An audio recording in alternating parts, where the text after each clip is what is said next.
high temperature for today is 53 degrees, and the normal low is 32.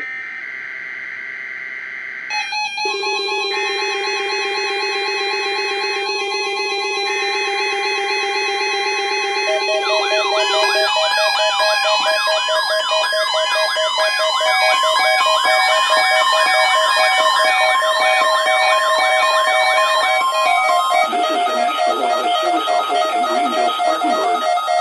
The preceding signal was a test of weather radio station WXL70's public warning system.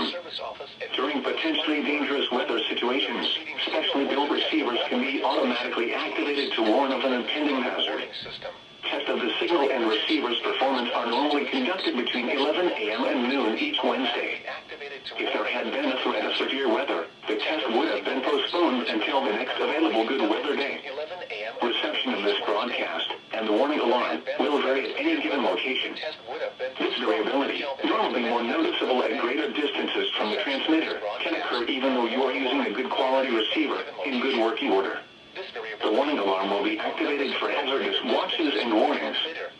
For station WXL70, broadcasting near Charlotte, on a frequency of 162.475 MHz, the warning alarm will be activated for the following counties in North Carolina: Alexander, Anson, Cabarrus, Catawba, Cleveland, Madison, Ardell, Lincoln, Mecklenburg, Montgomery, Richmond, Warren, Stanley, and Union.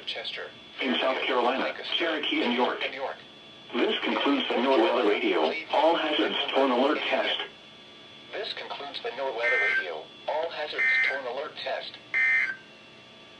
The Charlotte, North Carolina climate summary for yesterday, January 25th, 2022. Yesterday's